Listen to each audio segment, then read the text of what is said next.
And I'll first start off by congratulating you on the film.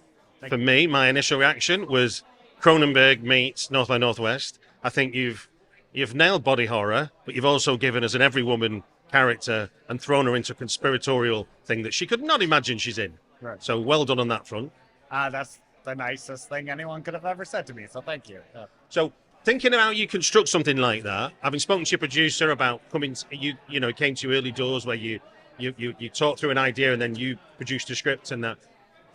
When you're trying to do like essentially two competing stories where you've got this that converge to then reveal the bigger story, can you talk us through maybe some of your process about how you went about piecing that together so you keep the mystery and compel us to keep watching? Right.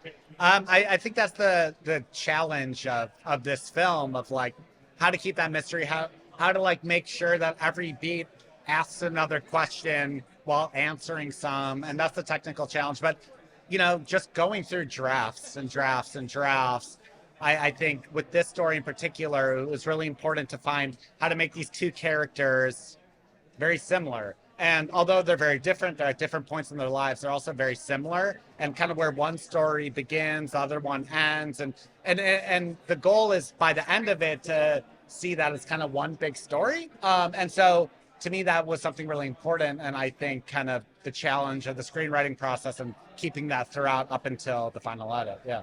I mean, again, I applaud you on your ability to hold up on the exposition. Because one of my favourite bits of dialogue in it, and it was because it was helping with the penny drops, as it were, was where somebody on one of the sides says, at the moment, she just thinks she's on the run for murder. And I'm like, oh my God, this is more than this. This is more. Yeah.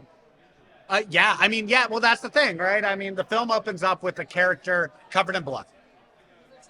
And then you like quickly forget that, because that's how films work, where you're like, okay, but you're just with the character. I mean, look at Taxi Driver or something. You just like, you lose track of the morality of a character. It's just what happens. And so that switch, that turn is important to be like, okay, there's something bigger, but also important for the character, where if she doesn't know, then you as an audience member can relate to the choices she's making versus turning her kind of into a villain or something.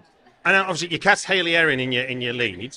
Now, obviously she was right for the role for you, but can you remember any point when you were in the shoot where you were like, she elevated it like above what you were expecting? I auditioned Hayley. Of course, she was incredible, and then we talked a while, and her dedication to the project was immense. But you always wonder. It doesn't matter how great someone is. It's just like, you just don't know. And so the cameras are rolling. Her first big day was this epic climax of the film in the field. That was her first day. And it is the biggest emotional climax of the film. We've driven 8 hours from base camp. Like, here we are. She's covered in makeup, and it's like, let's go. And she just let it rip. And she just, maybe even first take day one, some of that is in the final film. And I was like, cut. And I look around, the crew members are crying. They're wiping their eyes. They're not being dramatic about it, but they're wiping their eyes. And I was like, well, holy shit, I just won the lottery. Like, because I can't pretend to know that she was that incredible, but she impressed me every single day. And then in the edit, I just picked up all these tiny things she was doing, and I am so lucky that I somehow, through the universe, got her in my first film. Now, there's a special FrightFest poster done by Matt Needle. Do you want to talk us through what the idea is behind that one, and what your conversation have with Matt? Yeah, Matt is an incredible poster artist, and he's been doing big posters for a little bit, and I've been a fan of his, and it was important to me to like, we have different types of posters, but I just love Matt's posters so much, and so it was important for me to like show the film in different ways. I love poster art, massive fan, and he's someone I really like, and so I showed him the film. And we talked about it, but something special about Matt is that he can take these big ideas in the film and then render it into a very simple image, which I think is the hardest thing you can do in art.